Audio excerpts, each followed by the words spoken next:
Amém? Nós estamos na série de mensagens A Jornada do Discípulo. Nós começamos ela há 3 semanas atrás e hoje eu queria concluir aquilo que Deus colocou no meu coração, aquilo que Deus ministrou e direcionou ao meu coração algumas semanas atrás. Se eu fosse dar um título para essa mensagem, acho que não sei se vocês viram, tem a imagem aí, ela é o seguinte: indo, fazendo discípulo. Você pode repetir comigo e falar: indo, fazendo discípulo. Vamos na tela de novo, 1, 2, 3, indo, fazendo discípulo. Faz vocês que eu atrapalhei vocês. 1, 2, 3, indo. E o texto base, bem conhecido, que eu sei que você está na ponta da sua língua, para essa mensagem, para aquilo que Deus quer falar, vai ministrar no nosso coração, é Mateus capítulo 28, versículo 18 ao versículo 20. Eu tenho certeza que muitos de nós têm esse texto na ponta da língua, sabe do que se trata, e nós vamos falar sobre ele. Você pode ler comigo do 18 ao 20, bem forte no 3, 1, 2, 3. Jesus, toda autoridade, ide, portanto,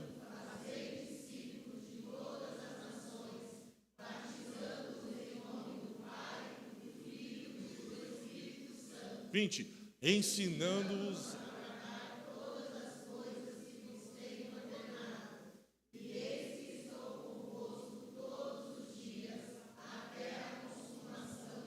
Glória a Deus. Pai, nós adoramos o Teu nome, já oramos uns pelos outros, já participamos do corpo do Teu sangue, fazemos menção do Teu santo nome, já ofertamos, Senhor.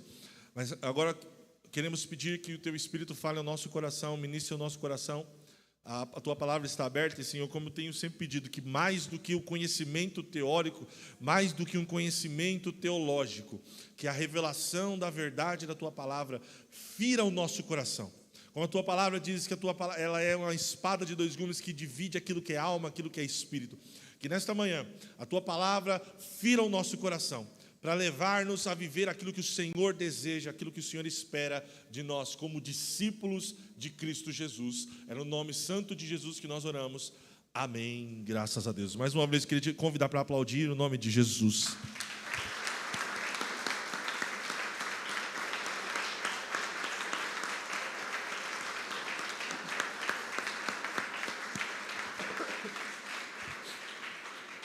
Bom, como eu disse, nós estamos há 3 semanas, hoje a 4ª, ministrando falando a respeito da jornada do discípulo.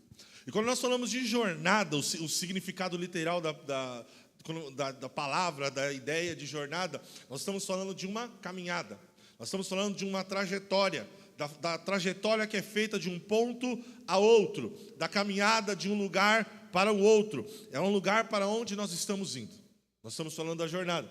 E nós demos o título dessa série de A Jornada do Discípulo. E a pergunta que o Senhor nos faz e eu quero fazer para você hoje é: para onde nós estamos indo como discípulos de Jesus? Para onde você e eu temos ido como discípulos de Cristo Jesus? Você pode refletir comigo? Para onde nós temos ido? Nós começamos esta série de mensagens entendendo e falando a respeito sobre a razão da nossa paixão. Que nós não somos movidos por aquilo que pensamos, pelo nosso conhecimento teórico, pelo conhecimento que nós adquirimos durante a nossa vida, mas nós somos movidos por aquilo que amamos. Nós somos movidos, nós nos movemos, nós fazemos todas as coisas movidos naquilo que amamos, naquilo que queremos, na nossa vontade, não naquilo que simplesmente conhecemos e pensamos. Vocês vão lembrar que nós usamos, inclusive, o exemplo do refrigerante. Lembram disso? Que falamos que a respeito, todo mundo aqui sabe que refrigerante faz mal, mas mesmo assim o refrigerante não sai das nossas mesas. Ou seja, saber de algo não significa que eu vou parar de fazer ou não. Pelo contrário, aí a gente falou também, que usando o exemplo do refrigerante, por que é que nós tomamos refrigerante? Porque ele sempre está ligado a momentos bons da nossa vida. Então nós somos movidos por aquilo que amamos, não aquilo que pensamos. E aí na segunda semana falamos a respeito de qual deve ser o motivo do nosso amor, aonde deve estar o nosso amor. Falamos do grande mandamento: nós devemos amar ao Senhor, nosso Deus, de todo o nosso coração, de toda a nossa alma, com todo o nosso entendimento, com toda a nossa força.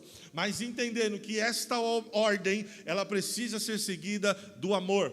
ela não pode ser seguida simplesmente por uma obediência, simplesmente, porque senão vira fanatismo, vira religiosidade, vira legalismo. Mas quando nós amamos ao Senhor de todo o coração, querendo amar, aí sim nós estamos obedecendo a este mandamento e viveremos. Nós caminharemos em direção aos céus, em direção a ser parecidos com Jesus. Semana passada nós falamos que sem compaixão não existe missão. Ou seja, se eu não tenho esse princípio, essa ordenança que Jesus nos deu, que é olhar para todo mundo com um olhar de misericórdia, a nossa missão, nós não cumpriremos a missão.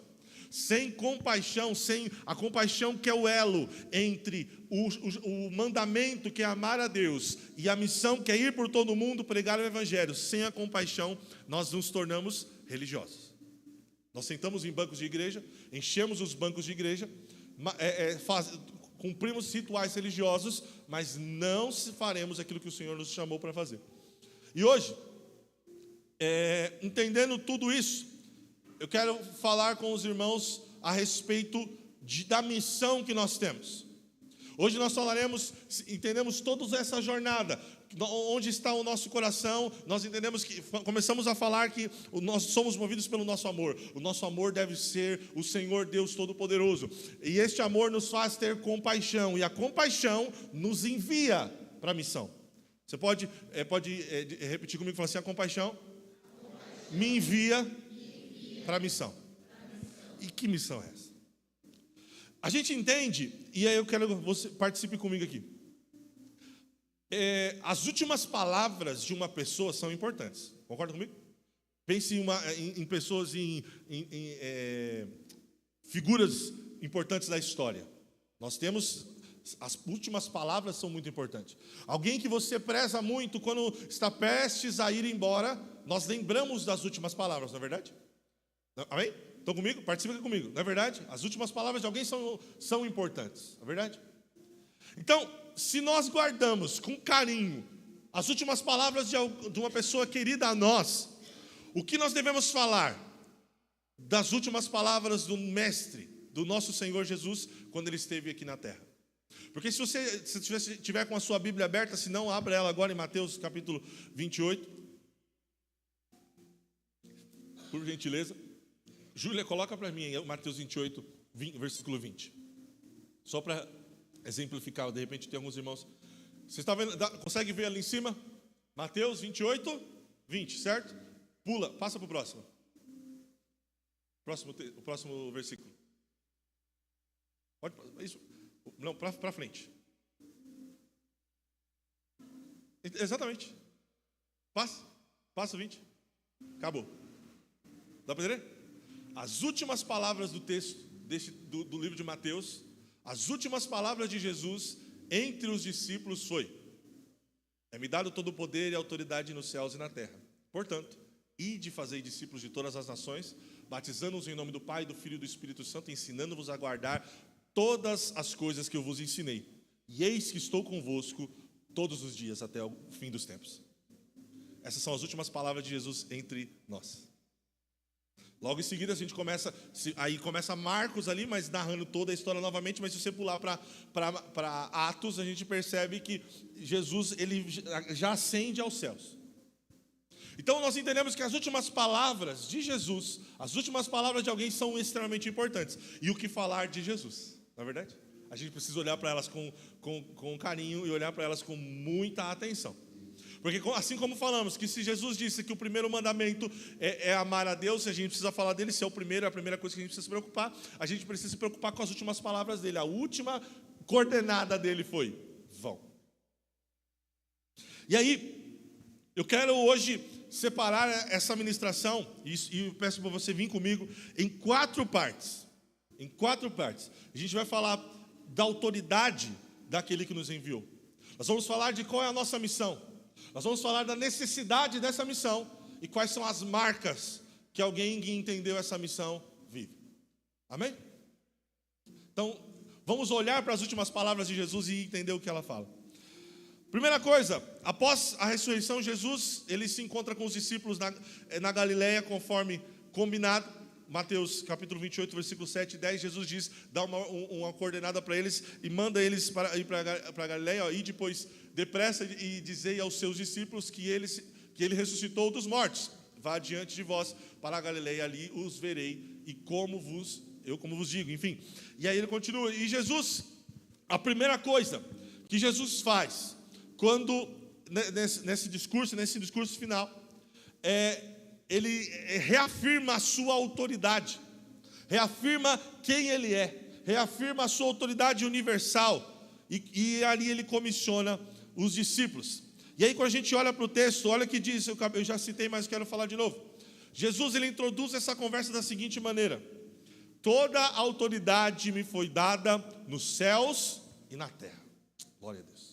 E aí quando a gente vai falar de autoridade, outras traduções vai dizer poder. Eu vi uma definição do pastor Hernandes Dias Lopes, e eu gostei e vou usá-la aqui rapidinho.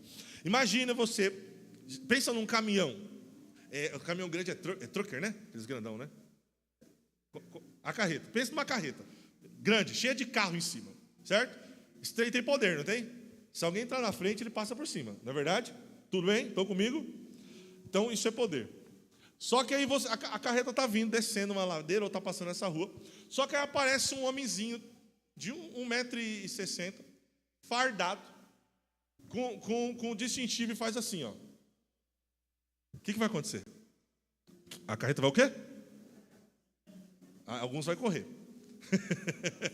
Tem gente que corre. Mas o certo é... Por quê?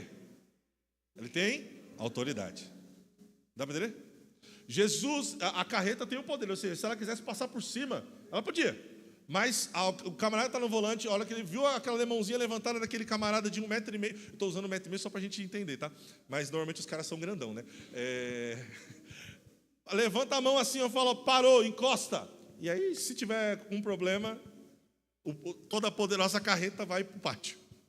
Não é? Só que presta atenção, Jesus tem todo o poder e autoridade. Dá para entender? Dentro dessa analogia, nele está todo o poder e autoridade. Aleluia, você pode glorificar a Jesus? Jesus tem toda a autoridade. Ele tem todo o poder, o direito de governar os céus e a terra. E essa palavra, quando Jesus declara isso, é um cumprimento do que foi profetizado pelo profeta Daniel, em Daniel capítulo 7, versículo 13 e 14. Uma das visões de Daniel diz, depois, em minha visão, naquela noite, vi alguém semelhante a um filho de homem, vindo com as nuvens do céu. Ele se aproximou do ancião e foi conduzido à sua presença. Recebeu autoridade, honra, soberania para que os povos de todas as raças, nações e línguas lhe obedecessem. Seu domínio é eterno, não terá fim. O seu reino jamais será destruído. Glória a Deus. Jesus tem todo o poder e toda a autoridade.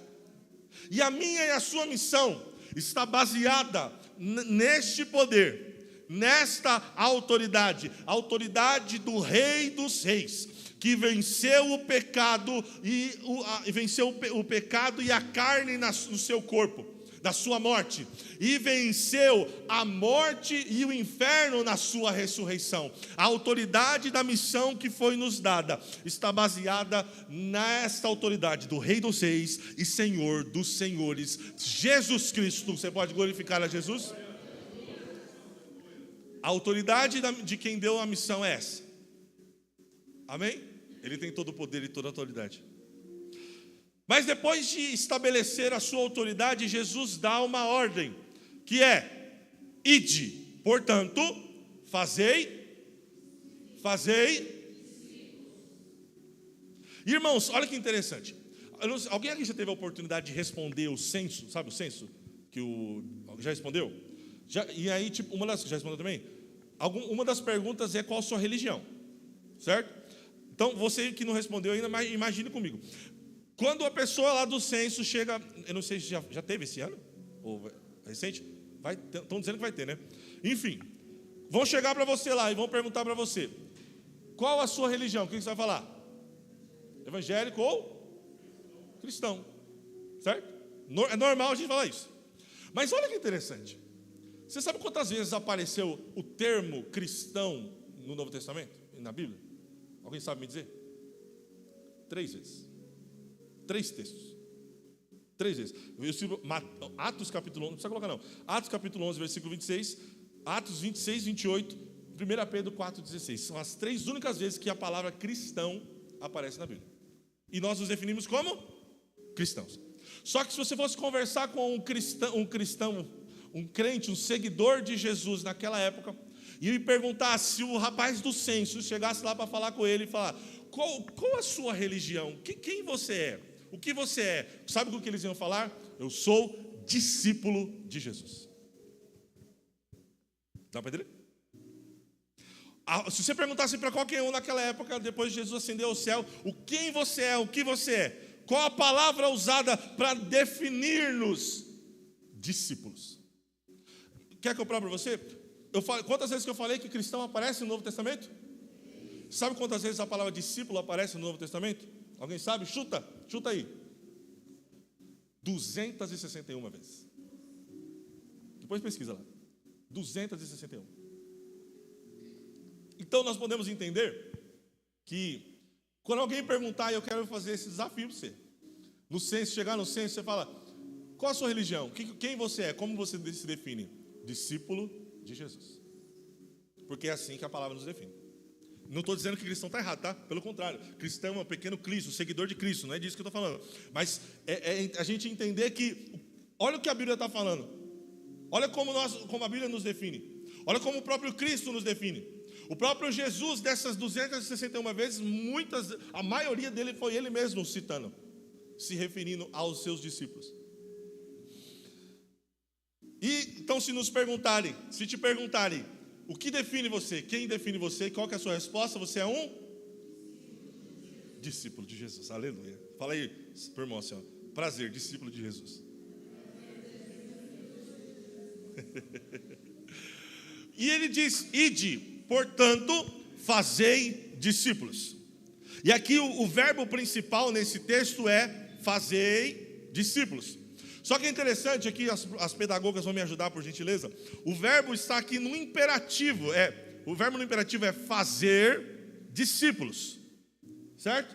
E aí é interessante, irmãos, porque eu disse que esses dias, eu comentei, na verdade, quando eu falei aqui dessa ministração, que quando nós olhamos para esse texto, a grande comissão, o que vem à nossa cabeça? Eu preciso ir para todo mundo e fazer convertidos. Eu preciso converter o maior número de pessoas que eu puder. Mas a ordem não foi essa. A ordem foi: ide, fazei discípulos. Amém? E é interessante porque quando nós olhamos para essa tradução, o ide, fazei, ela não é a melhor traduzida do original. O original, quando Jesus diz, as palavras de Jesus, a forma como Jesus diz, o id, ele está no particípio. Ele pode ser traduzido e lido como indo, fazendo discípulos. Entende a diferença? Ide, como que é a coisa? Quando eu falo ide, dá a ideia de que eu estou indo para um lugar, e aí eu tenho uma missão. Eu vou deixar isso que eu estou fazendo e vou lá resolver isso primeiro, depois eu volto para fazer aquela coisa. Não é? Só que o que Jesus está dizendo não é ide, é indo. Enquanto estou vivendo, vou fazendo discípulos. Dá para entender a diferença? Enquanto vivo, eu faço discípulos. À medida que forem vivendo, façam discípulos.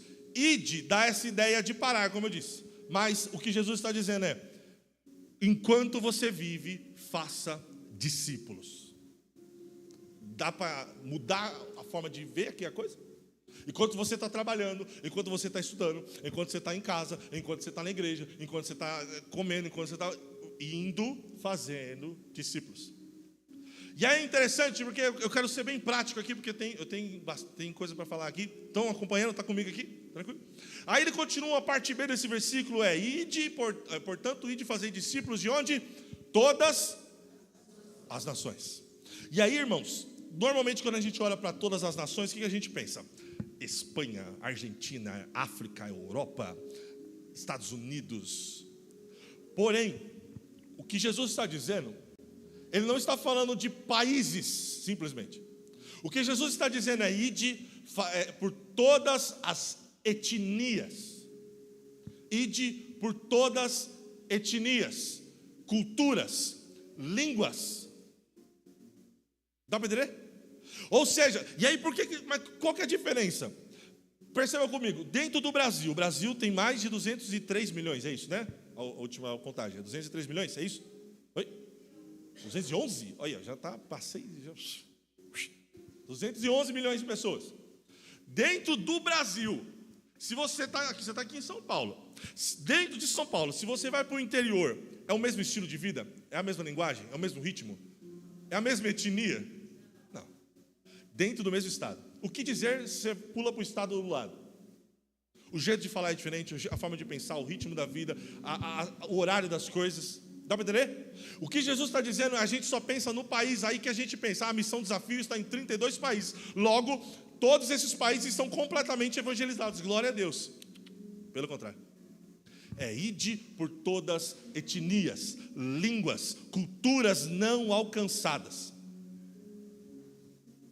É para isso, é para onde nós... Aí você percebe que dentro do nosso bairro, você percebe que tem rua que parece um povo, e aí você entra na rua, outra parece outro tipo de povo.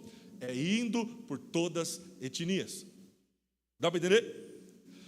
Como eu disse, no Brasil nós temos várias etnias, culturas completamente diferentes e que precisam ouvir a respeito de Jesus Cristo. Dentro do seu trabalho, você vai perceber e ver que existem pessoas de todas as etnias, línguas, raça, nação. Amém? Se você olhar para o lado, você vai falar assim, tem alguém diferente de mim, não é? Olha aí para o lado. É igual a você?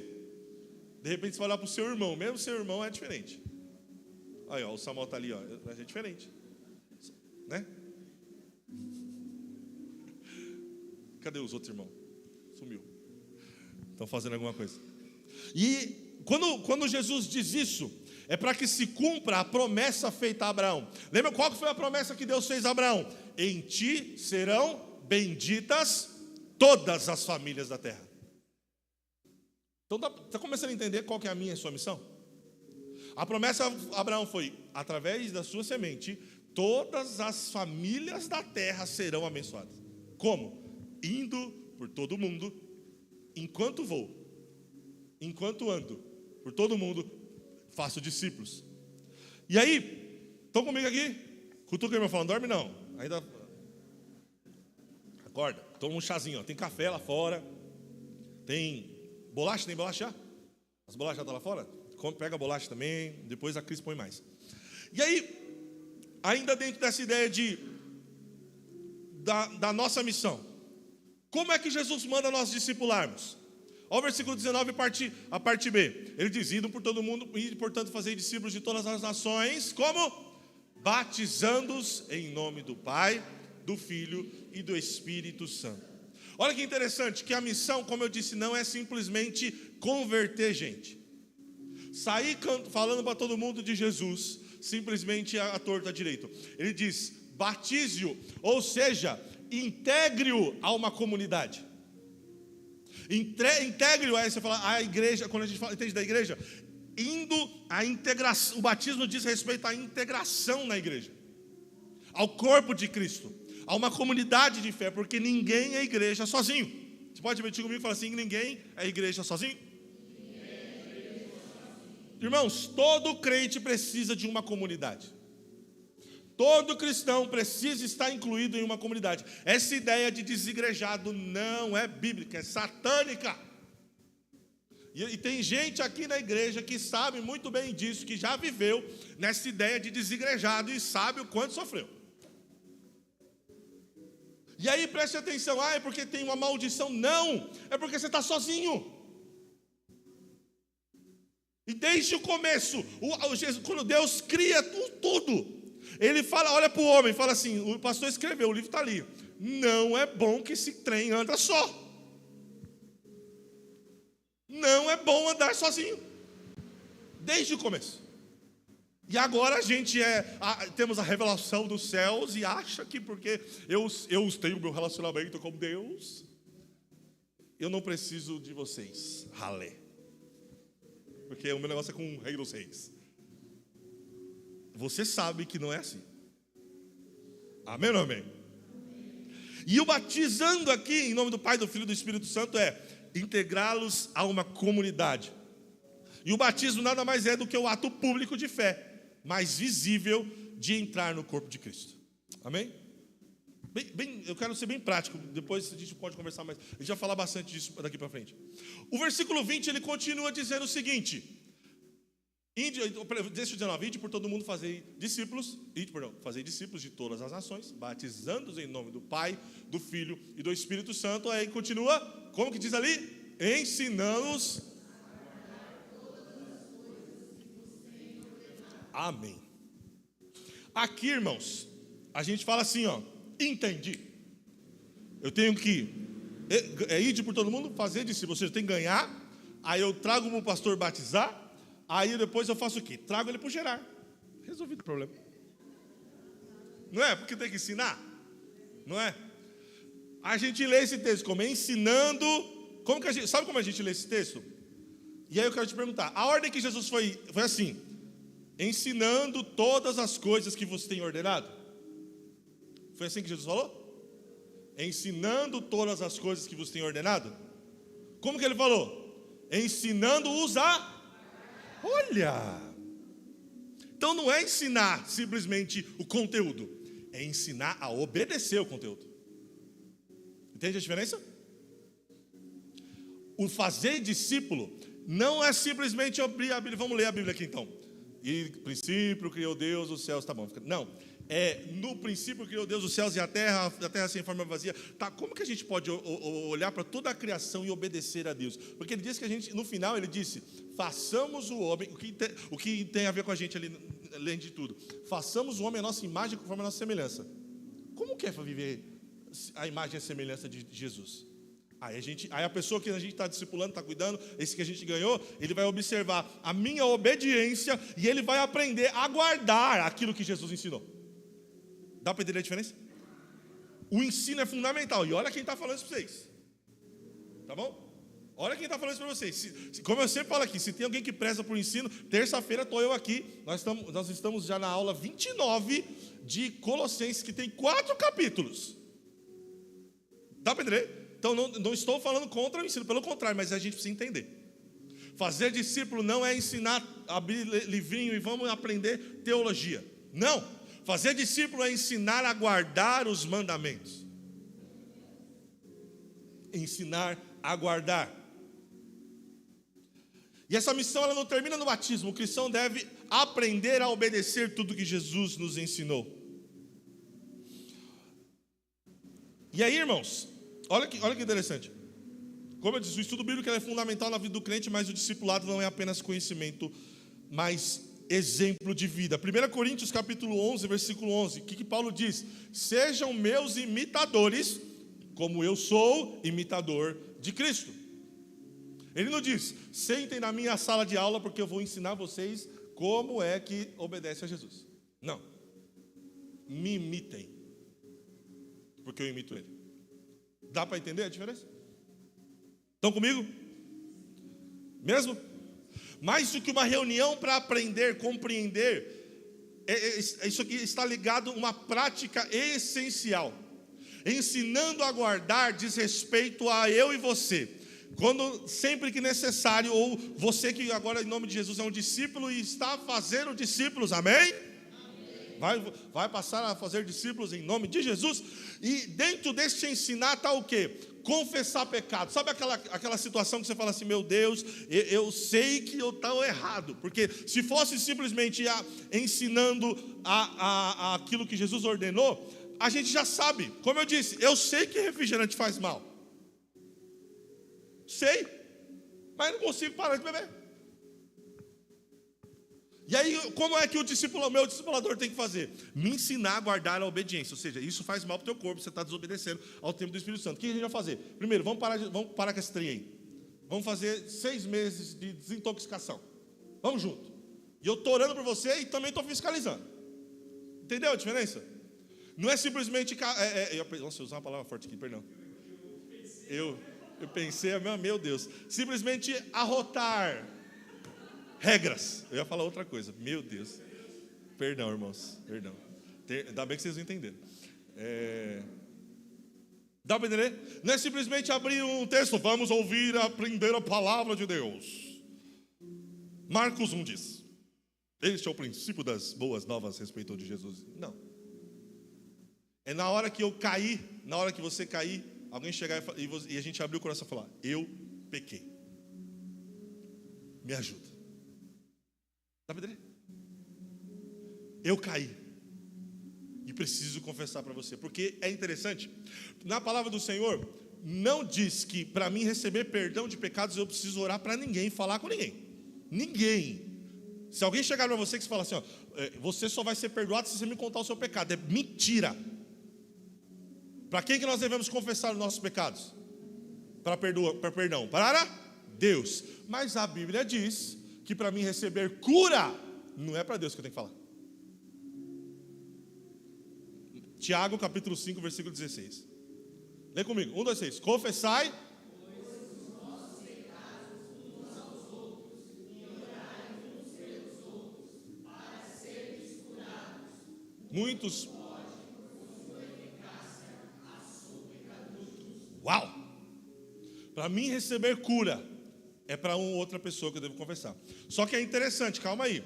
Não é sair confessando para todo mundo não, porque o texto está falando de confessar, procura os presbíteros, os diáconos, ou seja, alguém que tem autoridade sobre a sua vida. Dá para entender? Não é para, então, eu entendi, eu vou sair confessando para todo mundo. Não. Alguém que tem autoridade sobre a tua vida. Ah, então tem que ter título eclesiástico. Não, a autoridade é diferente. Alguém que olha para você, alguém que, sabe, eu tenho certeza que todo mundo nessa igreja tem alguém que você olha e fala assim, eu admiro essa pessoa. E não estou falando do pastor e da pastora, tá? Eu admiro essa pessoa. E, nossa, quando eu preciso, é nele que eu vou procurar. E eu vejo aqui entre vocês, que às vezes a gente não é a pastora que procura, você procura um irmão. E é exatamente esse o princípio. Dá para entender? Outra coisa que está dentro do ensinando é confrontando em amor. Provérbios 27, 17, põe para a gente rapidinho. Preciso andar aqui. Vamos ler comigo de novo. Vocês vão falar que foi eu que falei. 1, 2, 3. Como?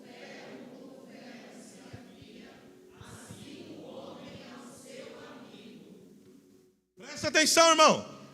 O ferro afia o ferro. Se o está confrontando em amor, é porque é teu amigo. Que se não fosse, se não confrontasse, se deixasse simplesmente para lá, quer dizer que não se preocupa. Isso é ensinando a guardar todas as coisas que vos ensinei. Amém? Eu quero ser bem prático. Claro que tem mais coisas, mas eu falei, a gente vai voltar a falar disso. Só que, aí quando a gente entendendo, já falamos qual que é a autoridade. Sobre qual autoridade nós estamos andando? De Jesus, que tem todo o poder e autoridade. Qual é a nossa missão? Indo, fazendo de todas as nações, de todas as etnias. E qual que é a necessidade de fazer discípulos? Qual a necessidade do discípulo? E aí, como eu já disse aqui, o discipulado, irmãos, é o remédio para o pecado original. Sabe por quê? Quando Adão e Eva pecou, o que eles estavam declarando? Porque Deus fala assim, não, ó, vocês não devem comer, não comam da árvore do conhecimento do bem e do mal e da árvore da vida, porque no dia que você comer da árvore do conhecimento do bem e do mal, certamente você morrerá, certo? E aí qual que é a jogada da serpente com a Eva e com Adão? Se você comer, você vai ser igual a... E como assim igual a Deus? Autossuficiente. O pecado original é a autossuficiência. Eu quero ser igual a Deus. Dá para entender? Nós, como eu já falei e vou repetir aqui, nós não podemos e não conseguimos ser igreja sozinhos. Autossuficiente somente Deus. E quando o diabo tentou ser autossuficiente, ó, dá para entender? A autossuficiência nos leva para o inferno.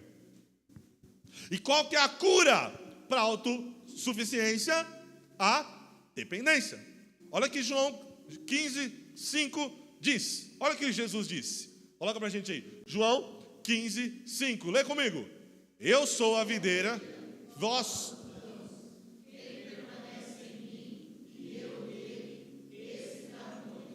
Por quê?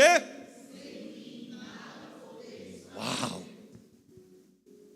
Viu o remédio para a autossuficiência? A dependência. E vamos lá, vamos continuar. E aí, irmãos, o Deus Todo-Poderoso, o que fez os céus e a terra, o mar, as estrelas, as galáxias, os buracos negros, que fez os insetos, os microscópicos, o microverso é coisa da Marvel, né? Mas, enfim, fez tudo, te fez, criou você e tal. Sabe do que eu estou falando, né? Deus Todo-Poderoso, aquele que nós falamos e servimos, estamos aqui adorando, já ceiamos, fizemos menção do nome dele. É sobre ele que eu estou falando. Ele decidiu usar um método para cumprir a missão na terra. Qual que é esse método? O discipulado. Como assim, Gabriel? Heresia. O que Jesus fez quando desceu para cá? Vamos lá. Aí Deus escolheu o método do discipulado. Aí a gente fala assim: não, Deus, eu tenho um método melhor. Eu sei o que eu estou fazendo. Fica aí. Calma aí, Jesus, vou te ajudar agora, porque o Senhor me deu inteligência, então eu vou ajudar. Sabe o que eu vou fazer assim? Ó? Em vez de discipulado, eu tenho uma ideia melhor. Evangelismo de rua. Folheto para os outros. Eventos. Vamos fazer o culto do amigo, do papagaio, do cachorro. Olha, Senhor, tem um método incrível para cumprir a missão. Um teatro. Irmãos, Jesus gastou aproximadamente, fizeram essa conta já, tá? 66% do seu ministério, sabe com quem? Com os discípulos. 66%. Não é nem metade, é mais da metade. E só 33% com a multidão. Por quê? Por que será? Jesus gastou mais tempo com o discípulo do que a multidão. E aí, irmão, se o método de Deus é o discipulado, por que a gente não pratica?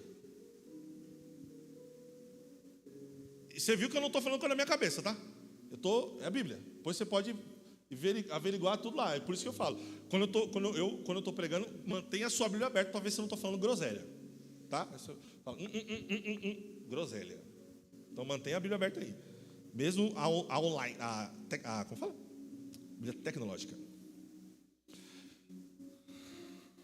E aí, eu tenho certeza que eu estou falando disso aqui, uma boa parte da cabecinha da mente de alguns irmãos mais antigos aqui. MDA. Bicho, MDA. Não é? Amém ou não amém? Quem é mais antigo aqui? Amém ou não amém? Quem não sabe o que eu estou falando, a gente já trabalhou aqui com um modelo. MDA é modelo de discipulado apostólico. Depois a gente pergunta para os irmãos aí um pouco com mais de 10, não. Quanto tempo faz que a gente saiu do MDA, da célula? Uns 8 anos. Vê quem tem mais de 8 anos de igreja aqui e te explica melhor isso aí. Mas, irmãos, antes do MDA existir, antes da OBPC Taquari nascer, antes que tudo existisse, o método já existia. Jesus já tinha dado ordem: ide, portanto, fazei discípulos. Antes que o pastor Abe Uber ou Lucas Uber nascesse no ventre da mãe dele, que foi quem desenvolveu o método, a ordem já existia. Então, disso que eu estou falando. Então, esqueça esse trem, que foi uma bênção para a nossa vida, mas, enfim, depois a gente fala mais disso. Mas então, por que nós não praticamos, se o modelo que Deus escolheu para o cumprimento da missão é o discipulado? Sabe por quê, irmão? Nós ficamos muito bons em outras coisas. Sabe, uma coisa que eu acho interessante, nós somos profissionais em fazer culto. A gente preocupa com a música, com as viradas, com as luzes. E de novo, olha quem está falando. Você viu que eu estou cortando a carne, né? Primeiro eu falei do ensino, agora eu estou falando de mídia. Quem é o líder da mídia aqui na igreja? Quem? Eu. Quem é o líder da música na igreja? Então não estou falando de você, estou falando de mim, tá bom? Quem praticamente montou tudo isso aqui sozinho, não, mas com a galera? Quem organizou fui eu, então sei do que eu estou falando. A gente ficou profissional em fazer culto e evento.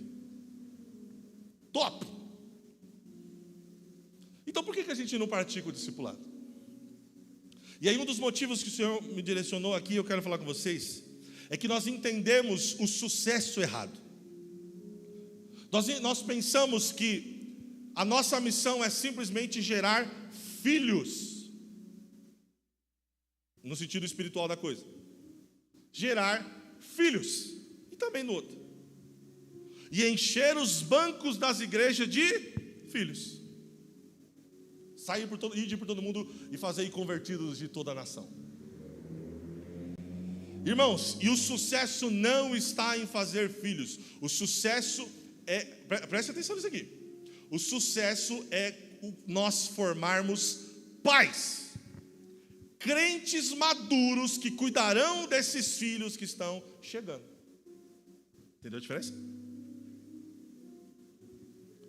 Nós estamos, irmãos, quando a gente olha para o cenário brasileiro, o último censo diz que nós somos aproximadamente 40 a 45 milhões de evangélicos no Brasil. Se eu não me engano, percentualmente é quase 30% da população. Às vezes passa, às vezes diminui. 30%. E a previsão, que acho que até 2050, alguma coisa assim, até antes, é nós passarmos de metade da população brasileira. Uau! Isso deve ser, a gente fica, nossa, que da hora, né? Só que olha que coisa extraordinária e interessante. Qual que é o impacto que a igreja tem na sociedade brasileira hoje? Como é que o Brasil é conhecido? Quando você ouve Brasília, o que você pensa? Corrupção? Imoralidade? O Brasil ainda é conhecido como o país da corrupção e da imoralidade, mesmo com quase metade da população sendo crente. Tem uma coisa errada. Tem uma coisa errada. Amém? Ou amém? Se a missão é simplesmente gerar filhos, tem uma coisa errada. E porque, irmãos, o problema não é falta de filho, mas de pais maduros. É mais ou menos aqui, alguém aqui já teve a oportunidade de ir, as professoras me ajudar, na hora do intervalo do recreio de uma escola, como que funciona? Da pré-escola, como que é? 500 crianças, não é? Aquele caos. Aí você chega lá e fala, meu Deus, aí você já começa a reivindicar, a gente precisa aumentar o salário das professoras, que pelo amor de Deus, olha isso, não é? Está imaginando comigo? Pois é exatamente assim que a igreja está, cheia de filhos. E tem uma professora, um maduro lá para cuidar. Dá para entender? Por que a gente não está influenciando da maneira correta a nossa nação, mesmo sendo quase metade dela evangélica?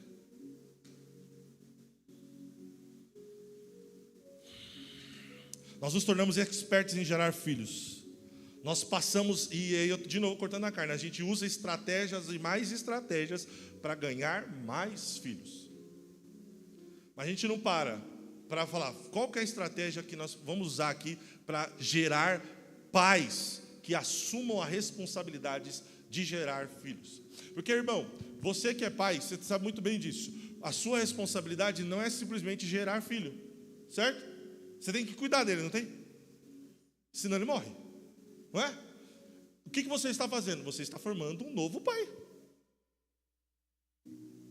não é? É essa a nossa responsabilidade para este tempo.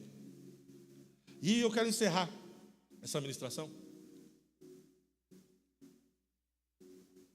Como nós podemos transformar essa realidade? Entendeu a necessidade? Então nós já falamos da autoridade, que é a autoridade de Jesus que nós estamos vivendo. A nossa missão é fazer discípulos e entendemos que existe uma necessidade urgente na nossa nação. Não vou nem falar das outras. Não vou nem virar para a Europa, para a África, não. Só a nossa nação. A gente tem uma necessidade urgente. O que fazer? Como transformar essa realidade? Eu queria ler com vocês um texto, talvez você não vai entender nada, mas vamos lá. Gênesis capítulo 30, versículo 37 a 39. Pode ler comigo? Vem, para mim tomar um negócio aqui, tomar esse... Como é o nome disso aqui, gente? Gatorade. Vai, 1, 2, 3. Tomou de aveleira e lhes removeu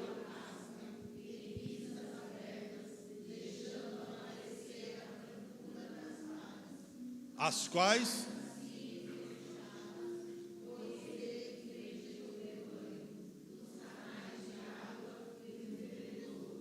aonde o rebanho vinha para Deus, e conceberam quando vinham a beber, e concebia o rebanho diante das varas, e as ovelhas davam crias listadas, salpicadas e malhadas.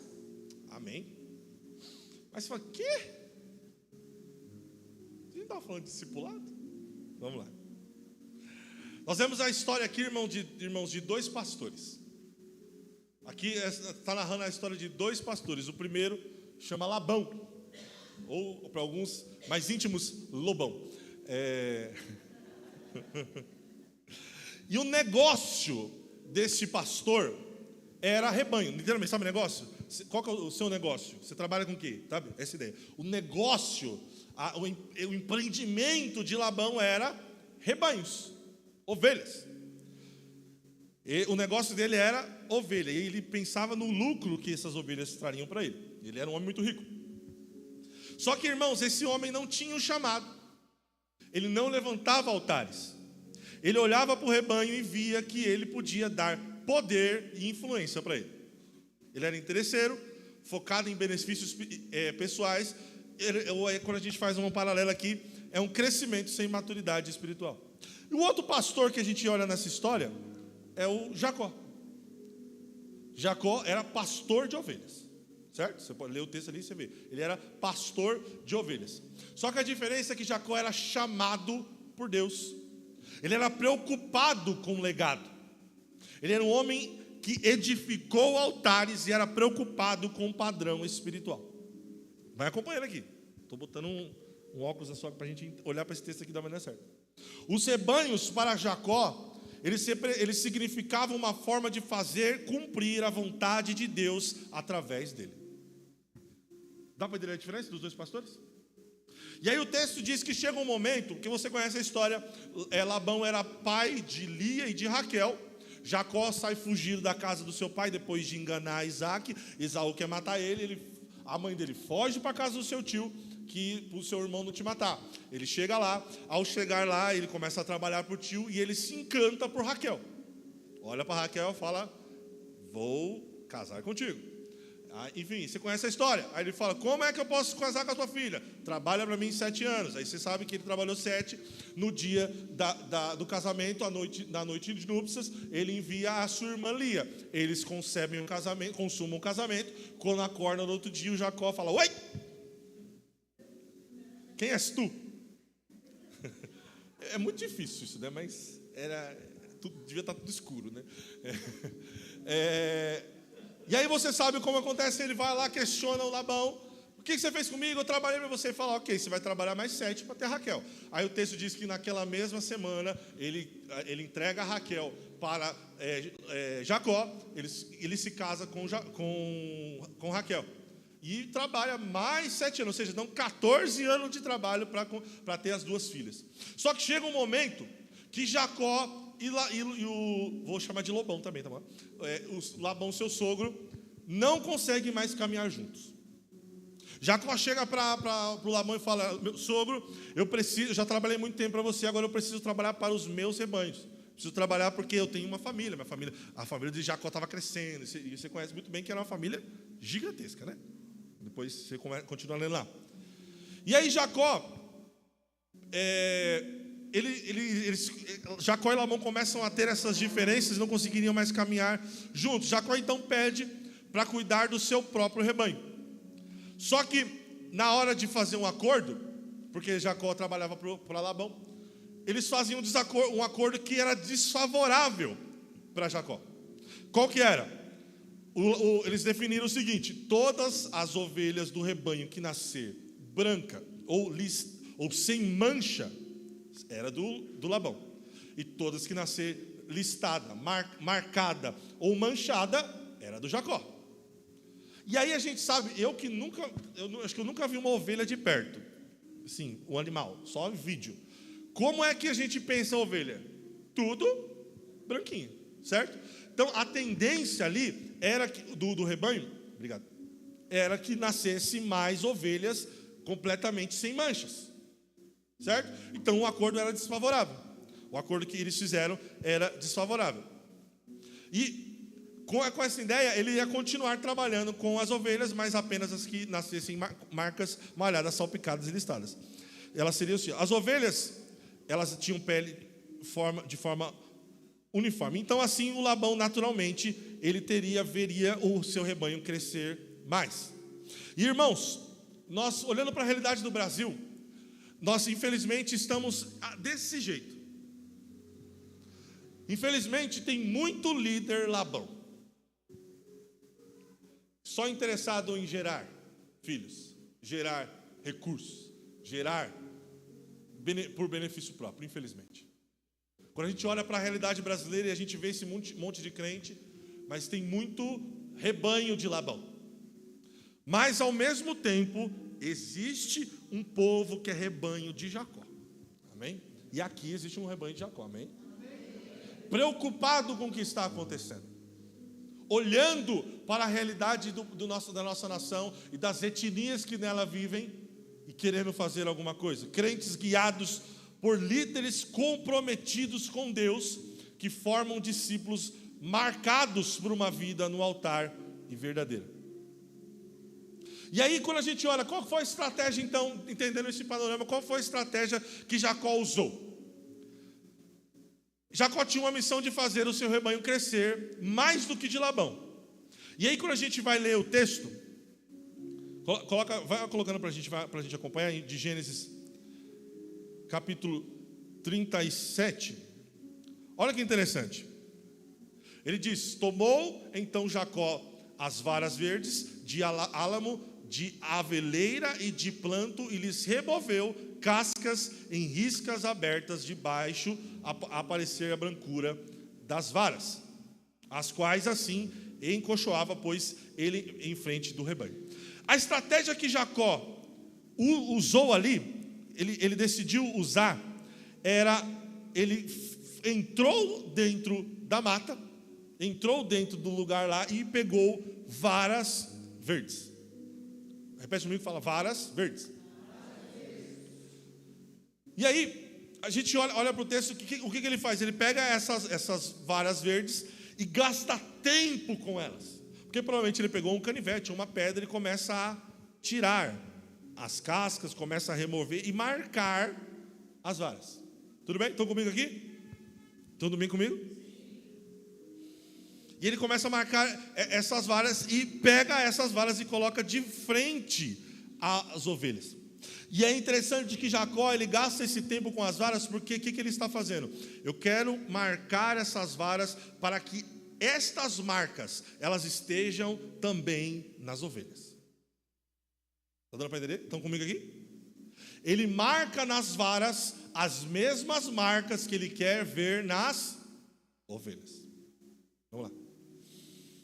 E aí a gente observa que o que Jacó estava fazendo? Ele estava ali colocando referências, modelos para aquilo que ele queria.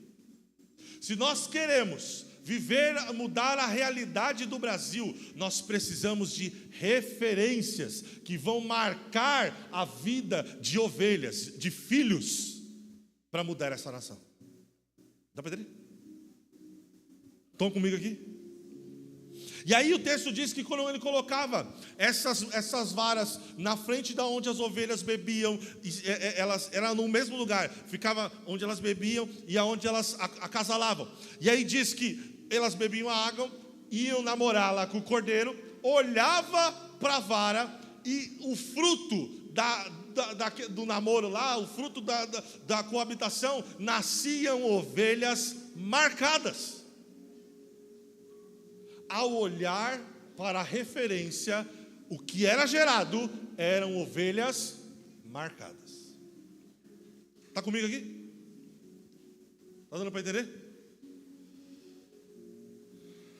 E irmãos, é disso que nós precisamos hoje. O Brasil precisa de discípulos de Jesus que carregam em sua vida as marcas do Cordeiro. As mesmas marcas, da mesma forma, de dentro para fora. Dá para entender? Nós precisamos, o Brasil, o Taquari, o bairro onde você mora, precisa de discípulos de Jesus que carregam as marcas do Cordeiro. Para que essas ovelhas, para que esses filhos olhem para essas marcas e amadureçam e se tornem pais. Já estou terminando. E aí, nesse texto existem alguns princípios que a gente pode olhar e quais são os princípios do discipulado. O texto diz que Jacó pega varas verdes. Por que varas verdes? Alguém aqui já pegou vara verde? Já teve a oportunidade de pegar na mão? Alguém? Vara verde dá para você dobrar? Vara verde dá? Dá. A verde dá. Ela é maleável, não é? A vara seca, que cor que ela fica? Marrom. Se você tentar dobrar, aí quebra. Jacó pega varas verdes porque se ele vai pegar as varas experientes, ele ia ter problema. Vem comigo, vem comigo.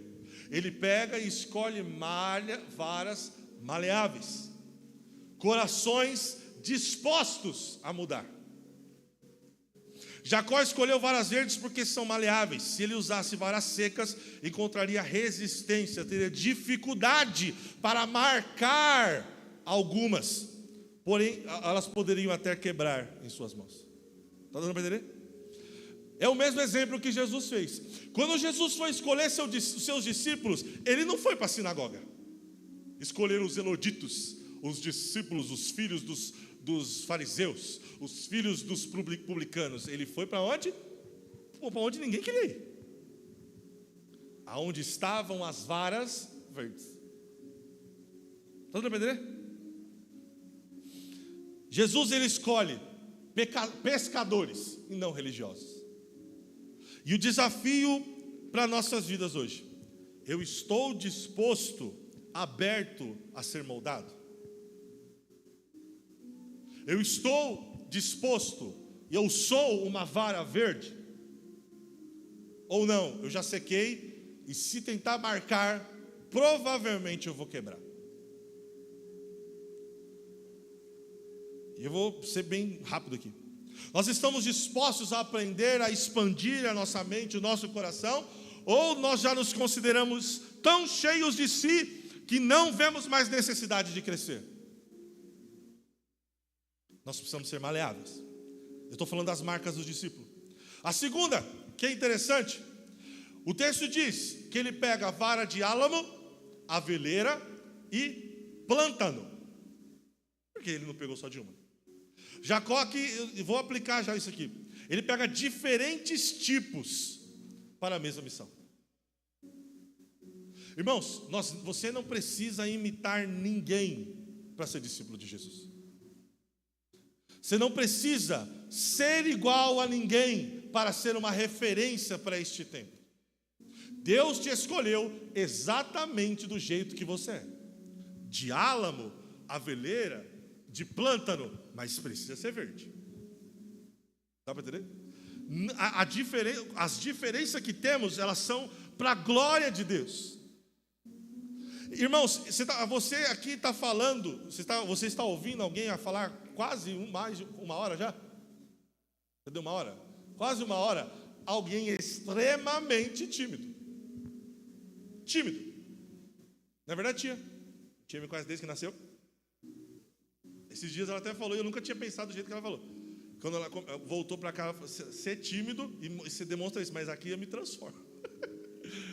Porque alguém gastou tempo comigo. Mas ainda assim, alguém tímido, introvertido serve. O extrovertido, aquele, cheguei, esse também serve. O mais moderado, esse também serve. Mas nós precisamos ser maleáveis. A diversidade, mas a maleabilidade. Outra questão aqui do texto, e eu quero aplicar aí já encerrando. Existe algo que Jacó faz ali naquelas varas? Ele transforma, há uma transformação. Porque o texto diz que ele vai, pega varas verdes de diversas espécies e traz ela e começa a tirar as cascas. Remover as cascas e fazer marcas. O discipulado ele exige uma transformação. É remoção de casca. É lidar com a carne, com o caráter, com o ego, com os vícios. Para que nós nos tornemos solução e resposta para este tempo, nós precisamos viver uma transformação. O discipulado ele está relacionado a uma remoção de camadas que lidam com o nosso interior. E aí o interessante é que por que Jesus, isso está acontecendo? Por que dessa remoção de marcas? Porque o texto diz que conforme ele é tirando as cascas, como estava por dentro? A brancura das varas começou a aparecer. E eu entendo, irmãos, que todos nós aqui, quando entregamos a nossa vida para Jesus, nós recebemos o Espírito Santo. Você tem o Espírito Santo de Deus que habita dentro de você. As virtudes de Deus habitam em mim e em você. Só que qual que é o problema? Elas estão por dentro. O que precisa fazer? Tirar as cascas, os vícios, tirar o caráter, mudar o caráter, moldar o ego, curar a alma. Você pode ficar sobre os seus pés? E o último, Jacó, dentro da estratégia, ele pega essas varas verdes, maleáveis, essas varas diversas, e essas varas sem cascas, com a brancura, com a expressão daquilo que Deus fez por você exposta, ele expõe elas. Ele coloca para todo mundo ver, para todas as ovelhas verem. E discípulo maduro, discípulo de Jesus maduro, ele vira líder. Ele vira o motivo e ele precisa se expor. E aí tem muita gente, irmãos, que aceita o discipulado. Ele cresce, ele é transformado, ele começa a refletir Jesus. Mas quando chega o momento de se expor, de liderar, de influenciar outros, ele recua. Talvez alguns de nós aqui aceitamos o discipulado, nós estamos crescendo, nós estamos sendo transformados, nós somos maleáveis, somos varas verdes, diversas e sendo transformados, mas precisa da parte da exposição. Ah, não, líder eu não quero não. Me envolver, influenciar os outros, eu não quero não. Porém, a ordem de Jesus é: ide, fazei, você precisa se expor. Todo o processo foi justamente para que essa pessoa se tornasse uma influência viva, para que os outros que estão chegando agora o vejam. Discipulado gera multiplicação e não dependência. Dá para entender? Você está sendo discipulado para multiplicar, não para ficar dependente de alguém. Eu concluo. Nós ouvimos aqui 4, e talvez você de repente se esperasse o clima, mas o jeito que Jesus quis falar conosco é desse jeito, nas ministrações. A jornada do discípulo, ela tem uma missão.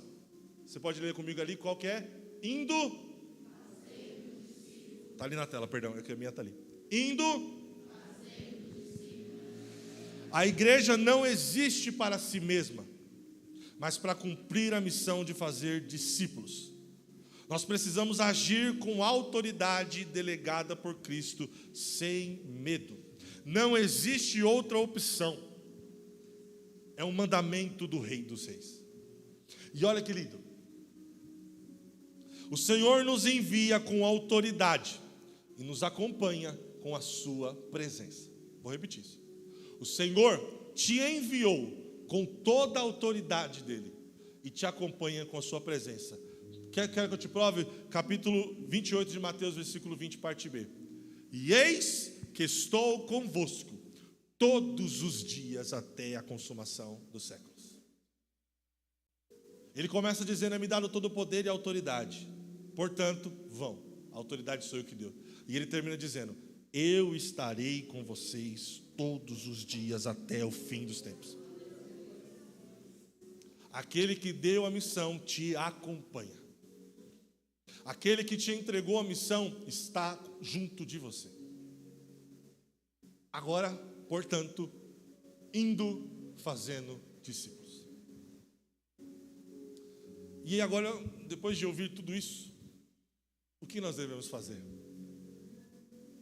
A palavra do Senhor de Jesus diz que os campos estão brancos, ou seja, está pronto para colher, e poucos são os trabalhadores, poucos são os pais maduros. Ore, rogue ao Senhor da seara, rogue a Deus para que envie os trabalhadores. Eis aqui os trabalhadores. E eu queria te convidar a dizer: Senhor, eis-me aqui. Para onde é que o Senhor quer que eu vá? Para qual etnia o Senhor quer que eu fale? Para quem é que o Senhor está me direcionando? Quem é que eu vou discipular, Senhor? E ao mesmo tempo que você fala assim: quem é que estende a mão sobre a minha cabeça e me discipula e me guia para me tornar um pai maduro? Amém? Você pode começar a orar por isso? Comece a falar com o Senhor. Oh Pai, nós ouvimos, Senhor, a Tua palavra, e o que fazer diante da Tua palavra, mediante aquilo que o Senhor fala aos nossos corações? Qual deve ser a resposta, Senhor? Qual deve ser a resposta do nosso coração e da nossa vida àquilo que o Senhor falou? Senhor, como acabamos de ouvir e falar, os campos estão brancos, e há poucos trabalhadores, há poucos pais maduros. Senhor Jesus, nós rogamos a Ti nesta manhã: envie os trabalhadores. Levante, Senhor, aqueles que estão desejosos de cumprir a Tua missão, que é indo por todo o mundo fazendo discípulos. Fazendo discípulos de todas as línguas, nações, etnias, povos, culturas. De, Senhor, ricos, pobres. Senhor Jesus, cultos e incultos. Senhor, de todas as raças, Senhor. Que nós possamos nessa manhã entender esta missão, compreender aquilo que o Senhor está nos chamando a fazer, e agir, Senhor, e cumprir o que o Senhor está chamando a sua igreja nestes dias, neste tempo. Senhor Jesus, eu sei que ouvir simplesmente essa palavra não produzirá todo o efeito necessário, mas, Senhor, que nós possamos abrir os olhos e ainda essa semana começar a praticar aquilo que ouvimos. Que, Senhor, que sirva simplesmente de uma fagulha no nosso coração, para que, Senhor, ela acesa, comece a prosperar, e passamos, Senhor, a viver a realidade da Tua palavra e o modelo que o Senhor definiu e escolheu para nós. Não mais do jeito que queremos, mas não mais do jeito que achamos e pensamos, mas andando sobre a Tua palavra, indo, fazendo discípulos de todas as nações. Em nome de Jesus. Em nome de Jesus. Eu sei que só ouvir essa palavra não vai produzir muita coisa. Por isso do discipulado. É lá que a gente é mudado, moldado e entende isso. Que sirva de uma fagulha, simples fagulha no seu coração, e que ela acesa produza frutos, e que o Senhor gere pais maduros, que vão gerar filhos, que se tornarão pais maduros. Amém? Você pode aplaudir Jesus?